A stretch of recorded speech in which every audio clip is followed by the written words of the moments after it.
Assalamualaikum warahmatullahi wabarakatuh.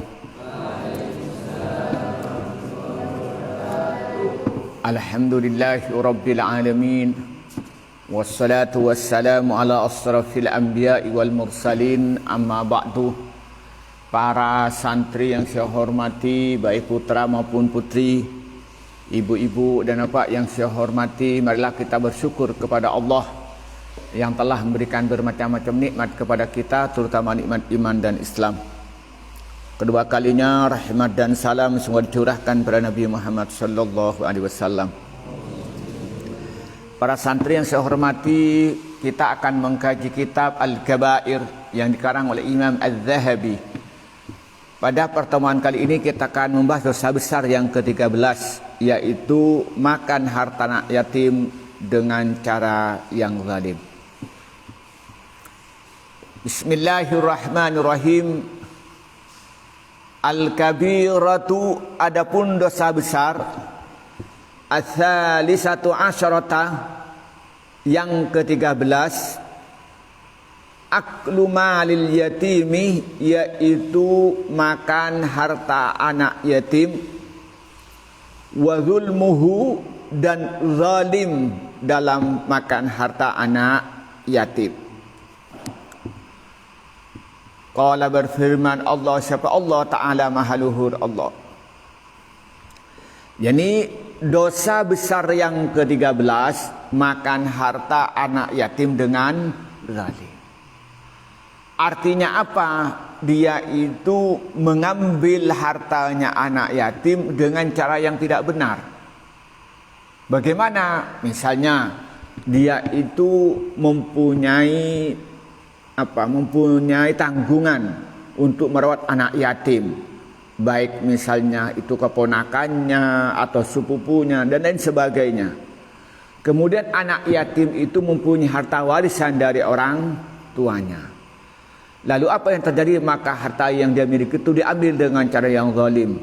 Misalnya dipakai untuk kepentingan pribadi atau dipakai untuk kepentingan keluarganya sendiri dan lain sebagainya, atau dengan sengaja harta itu dirampas dengan lain sebagainya. Itu namanya zalim pada hartanya anak, memakan hartanya yatim dengan cara yang zalim.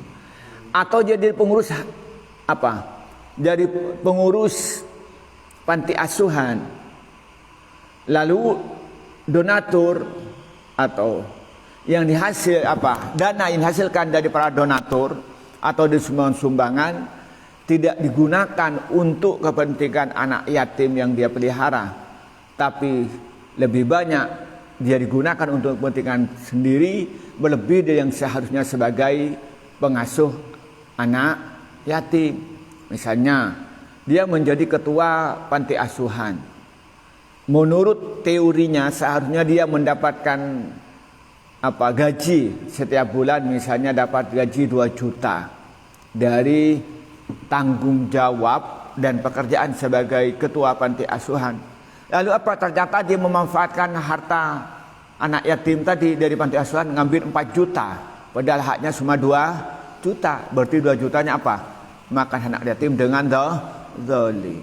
Apalagi kadang-kadang anak yatimnya tidak diberi haknya, tidak dipenuhi kebutuhannya, tapi ternyata dana yang didapatkan dari donatur lebih banyak digunakan kepentingan pribadi. Itu termasuk makan harta anak yatim dengan cara yang zalim. Tetapi kalau dia itu memanfaatkan hak anak yatim itu dengan baik, misalnya dia itu memelihara anak yatim, misalnya sepupunya, keponakannya dan lain sebagainya. Lalu dia menjaga, merawatnya, menyekolahkannya. Lalu ketepatan dia itu menghitung, saya itu merawat dia itu perlu waktu dalam sehari misalnya 4 jam. Berarti saya punya layak untuk mendapat gaji dalam 1 bulan ini, atau mengambil imbalan setiap bulan ini misalnya 1 juta. Lalu mengambil 1 juta itu tidak zalim. Itu kalau terpaksa karena dia tidak punya tidak punya pendapatan yang lain. Tapi kalau punya pendapatan yang lain, lebih baik dia tidak mengambil dari harta anak yatim. Atau dia tuh pengurus panti asuhan, lalu dia mengambil sesuai dengan gaji yang pantas untuk dia, maka itu tidak termasuk makan harta anak yatim dengan cara yang zalim.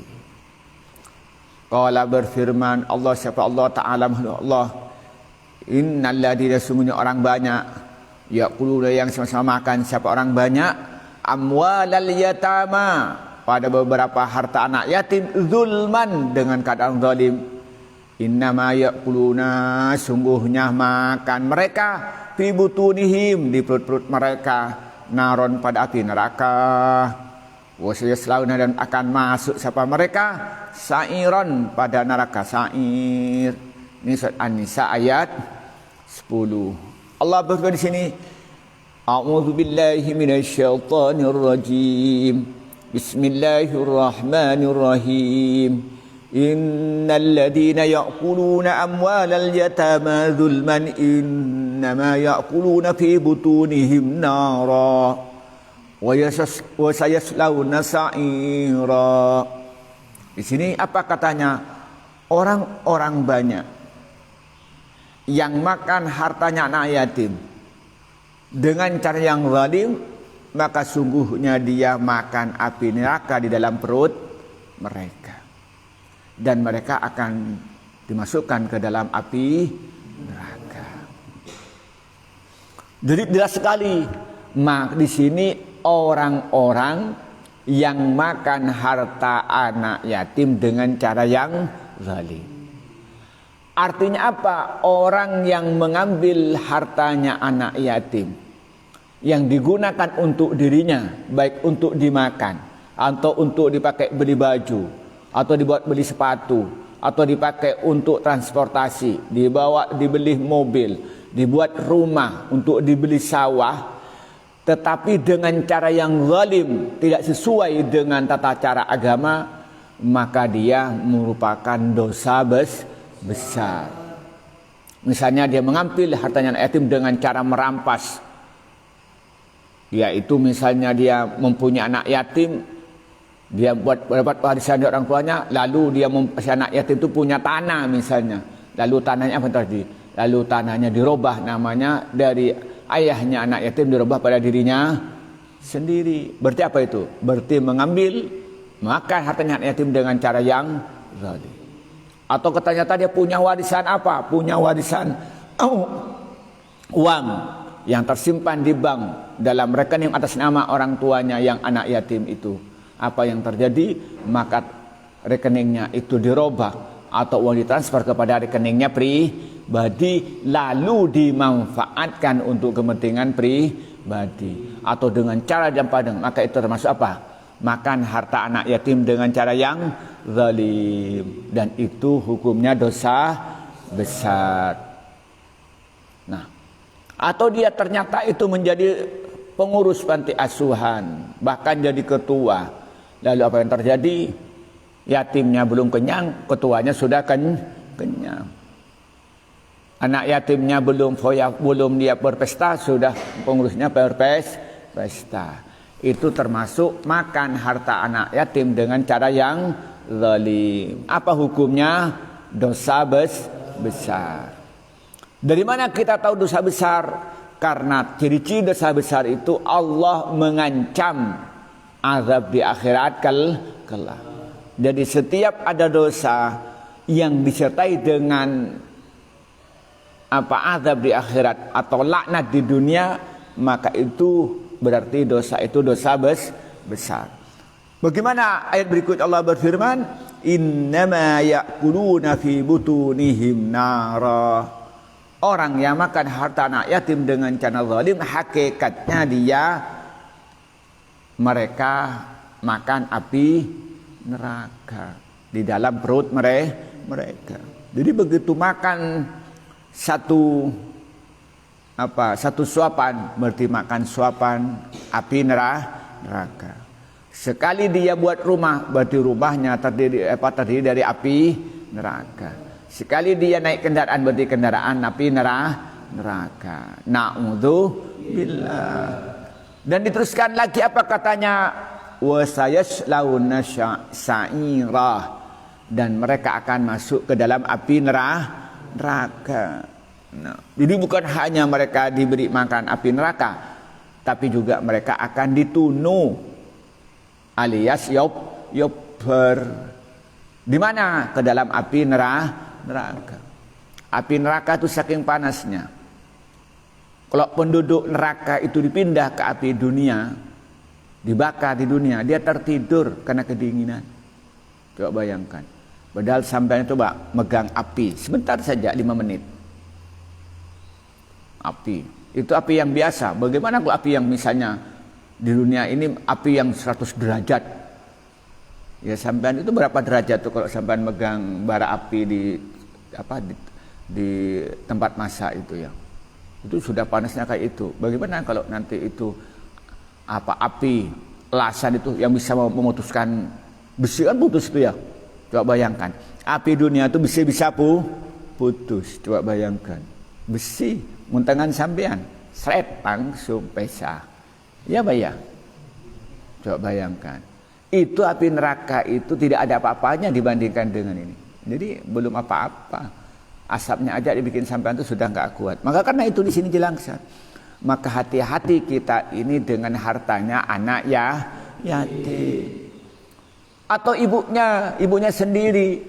Tapi secara faraid itu hartanya anak yatim. Misalnya ada seorang perempuan janda, punya suami, punya kekayaan misalnya 100 miliar.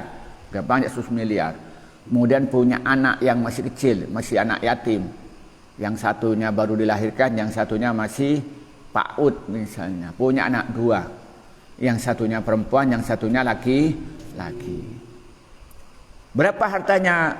Nah, kalau istri itu mempunyai anak, maka suaminya istri itu mendapat apa? Mendapat rubu, dapat seperempat. Berarti dari 100 miliar itu berarti istrinya atau si ibu tadi mendapatkan kebahagiaan 25 miliar.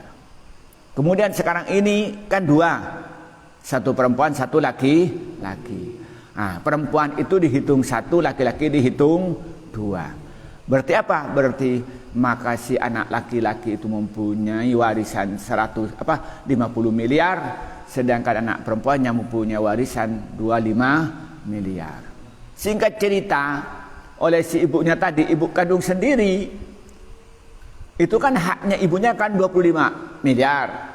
Haknya laki-lakinya berarti 75 miliar, yang laki-laki 50, yang perempuan 25.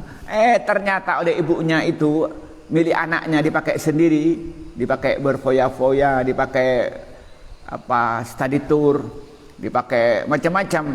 Maka berarti apa? Walaupun ibunya sendiri tadi yang harta warisan dari ayahnya atau warisan dari suaminya itu, apa yang terjadi? Termasuk makan harta anak yatim dengan zalim.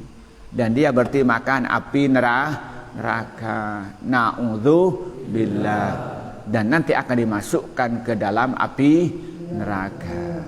Maka itu termasuk perbuatan dosa. Wa qala, dan firman Allah, siapa Allah Ta'ala, mahud Allah, wala taqrabu, dan jangan dekat kamu semua, malal yatimi, pada harta anak yatim, illa kecuali billati, dengan satu hiya adapun alati ahsanu, lebih baik, hatta yabluwa, hingga sampai siapa anak yatim asyuddahu, sampai masa dewasanya. Jadi sini katanya Allah berfirman, a'udzubillahi minasyaitonir rajim, bismillahirrahmanirrahim, wala taqrabu malal yatimi illa billati ahsan hatta yablugha asyuddah. Di sini apa katanya? Jangan mendekati harta anak yatim kecuali dengan cara yang lebih baik, sehingga anak yatim itu mencapai dewasanya dan hartanya itu diberikan kepada anak yatim. Di sini jangan mendekat saja, jangan apalagi megang, apalagi memanfaatkan. Mendekat saja sudah nggak boleh. Seperti apa? La taqrabuz zina. Dekat saja itu tidak boleh. Jadi kita jangan dekat-dekat dengan harta anak yatim, kecuali dengan cara yang lebih baik. Artinya apa? Kalau dia ketepatan mempunyai amanah, harus menjaga harta anak yatim, punya amanah, harus memelihara harta anak yatim, maka kita harus mengelolanya dengan cara yang baik. Mengelolanya dengan cara, tata cara sesuai dengan ketentuan-ketentuan Allah. Mengelolanya dengan cara-cara yang benar, dengan cara-cara yang adil. Kemudian setelah nanti anak yatim sudah dewasa, sudah mampu dia menjaga uangnya sendiri, sudah mampu dia mengelola kekayaan yang dimiliki dapat warisan itu, lalu apa yang terjadi? Baru diserahkan kepada anak yatim. Contohnya begini, ada orang, ya kayak sekarang ini kan ada ulama yang masih muda punya anak masih kecil, itu, lalu dia ayahnya meninggalkan harta kekayaan 100 miliar misalnya. Maka kita jangan menyentuh, jangan kita mendekat-dekat kepada harta anak yatim itu. Nah, kecuali dengan apa? Kalau dia harus sudah tidak boleh tidak, maka harus menggunakannya, harus mengelolanya dengan cara yang lebih baik. Ayo jangan tidur di belakang. Dengan cara yang lebih baik. Ayo suruh berdiri. Kecuali dengan cara yang lebih baik, dengan cara yang lebih baik. Ya, ayo berdiri di belakang. Berdiri. Ya, kecuali dengan cara yang lebih baik. Ya. Bagaimana dengan cara lebih baik? Maksudnya apa? Dikelola dengan baik, dikembangkan dengan baik, sehingga harta itu terjaga, minimal tidak kurang. Kalau bisa berkembang. Kalau dia ternyata punya sawah, maka sawahnya ditanami, dikelola, hasilnya dikembalikan kepada anak yatim. Nah, itu tetap dijaga. Kemudian nanti setelah anak yatim sudah dewasa, sudah balik dan mengerti tentang bagaimana cara menjaga harta, bagaimana cara memelihara kekayaan, sudah paham, lalu nanti hartanya anak yatim tadi itu diserahkan kepada anak yatim. Tapi kalau belum dia dewasa, umur dia bisa tua, bisa umur 18 kayak sampean ini misalnya, umur 17 kayak sampean, tapi belum tahu bagaimana cara mengelola harta, maka jangan diberikan. Kenapa? Nanti akan menjadi tabdzir dalam memanfaatkan hartanya, bisa berlebih-lebihan. Coba bayangkan anak kecil kayak sampean lalu diberi uang misalnya 25 miliar, waduh, dipakai foya-foya. Sekitar 4 bulan yang lalu ada seorang ke saya datang, dia itu memelihara bukan anak yatim sih, tapi anak angkat ya mungkin ya. Dia itu masih aliyah, masih SMA, oleh orang tuanya diberi harta 700 juta. 700 juta. Bingung mau diapakan? Nah, dipakai jalan-jalan untuk dihabisin. Nah, coba bayangkan diberikan pada Khairul 700 juta. Bingung bagaimana cara menghabiskannya Irul. Nah, maka berarti apa? Belum dewasa. Maka kita itu jangan diberikan, harus dipelihara. Kesimpulannya begini. Dosa besar yang ke-13 yaitu mengambil harta anak yatim dengan cara yang zalim, atau istilahnya makan harta anak yatim dengan zalim. Nah, orang yang makan harta anak yatim dengan cara yang zalim itu merupakan dosa besar, dengan diancam azab di akhirat kelak dengan diberi makanan api neraka dan dimasukkan ke dalam api neraka. Maka karena itu tidak boleh mendekatin harta anak yatim kecuali dengan cara mengelola yang lebih baik, dengan mengelola dengan benar, kemudian setelah dewasa hartanya diberikan kepada anak yatim. Inilah yang bisa kita sampaikan pada pertemuan kali ini. Semoga bermanfaat Wallahul muwaffiq ila aqwamit thoriq. Wassalamualaikum warahmatullahi wabarakatuh.